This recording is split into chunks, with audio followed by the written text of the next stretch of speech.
Greetings, and welcome to Vegetarianism, the Noble Way of Living.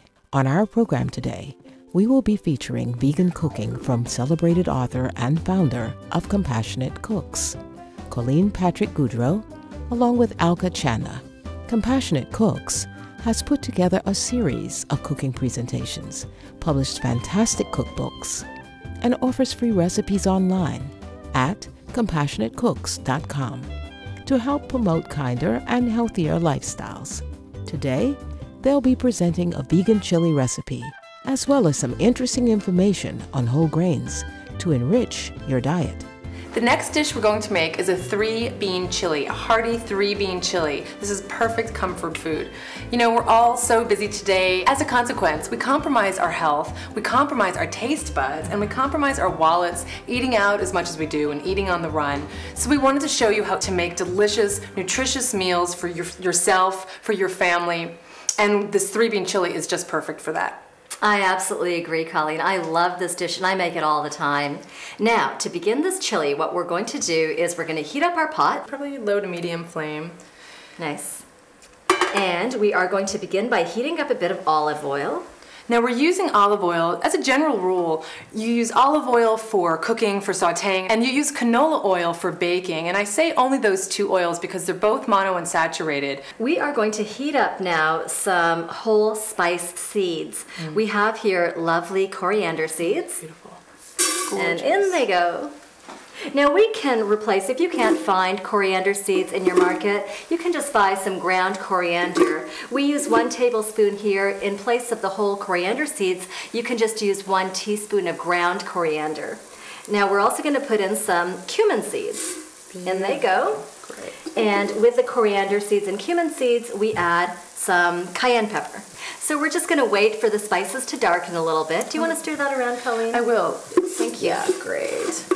Did you hear the popping sound? It's wonderful. And that's actually our cue to put in the onions. Exactly. So why don't we go ahead and do that? Wonderful. In they go. Sizzle.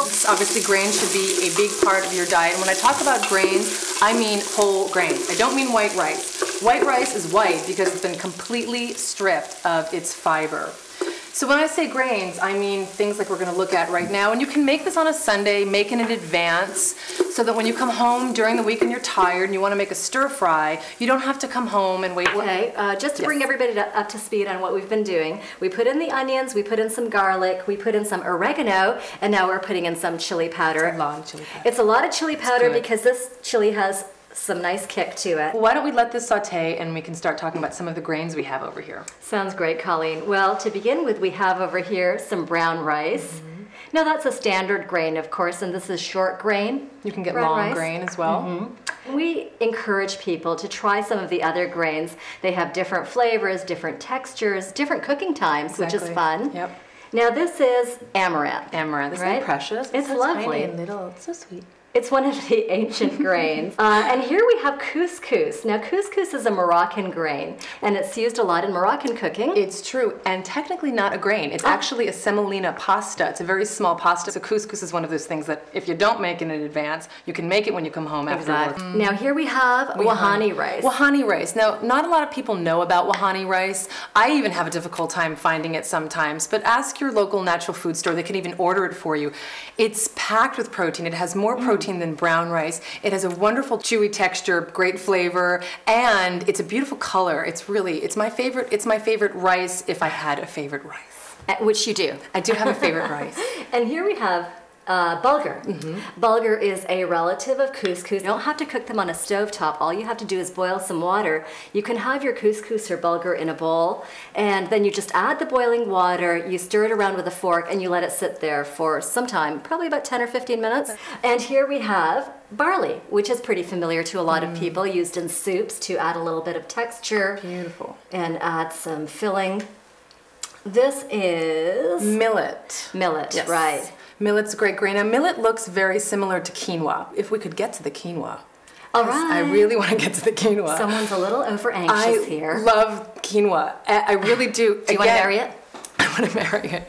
It's a grain that not a lot of people know about as well. It's also one of the most nutritious grains, including the wihani rice.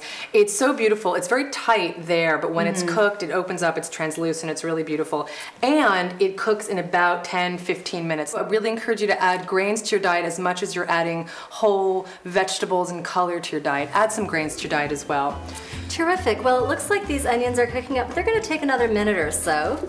So why don't we come back after they've been cooked for a while and they're nice and translucent. Sounds great. Great.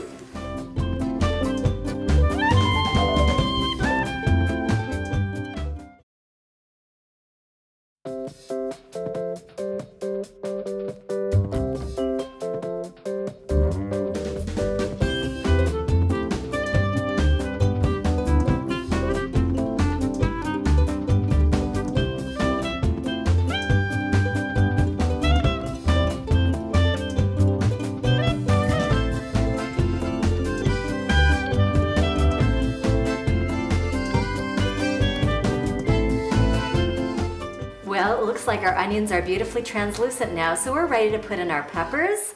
We have green peppers. Thanks, Colleen. You're welcome. Some gorgeous orange peppers. Really beautiful. And some yellow peppers. And now we're ready to put in our beans, and we have 3 kinds of beans. If you don't have all different kinds of beans, you can do just 1 bean chili, but this obviously makes it more exciting. There's more variety, there's more color. Now those are white beans. What are those called? Those were cannellini beans. You can use Great Northern beans or navy beans. Those are recognized, black beans, good. And our kidney bean. Now at this point we're also going to put in our tomatoes. And our corn. Now basically at this point what we want to do is stir this. We want to bring all of this to a nice boil. And at that point we'll lower the heat and simmer for about 20 minutes. You can simmer for longer if you like, and all that will do is intensify the flavors even more. You can serve this with so many different things. You can serve it with polenta or cornbread or tortilla chips or corn chips. Now this chili is going to get nice and beautiful as the tomatoes heat up and become part of the chili, and all of it becomes one lovely dish. At that point we'll be adding our salt and pepper, and when you're finished cooking you can also add some chopped herb. We have some chopped parsley here, which is really lovely. Now if you prefer a meaty texture for your chili, this is already going to have so much texture, but there are lovely products out on the market today, including the Gimme Lean. This is actually 0 fat. It's so beautiful. There's also a sausage style, but of course for the chili we're going to go ahead and use the beef style. Sausage is great. And there's also this, an Eve's product, ground round, and it's lovely. All of these products are already cooked and they're already flavored. So all you have to do is take out your handy dandy scissors, snip, and put into your pot, and you're done. And boca crumbles. There's boca burgers, but there's also boca crumbles you can also buy, and it's already all crumbled up. And again, these things are already cooked, so you're just heating them up once you add them to something like spaghetti sauce or something like your chili. Taco filling. Love that stuff. I make a beautiful shepherd's pie with the boca crumbles. We wanted to show you what our finished product looks like. Here it is. There we have it. It's just beautiful, and we're serving it with some corn chips, some guacamole. And this is a soy-based sour cream. It's a tofu-y sour cream called Sour Supreme. Gorgeous. There it is. Enjoy. Thanks for being with us, gracious viewers. Please stay tuned for Between Master and Disciples, coming up next on Supreme Master Television. May your life be savored with laughter and love.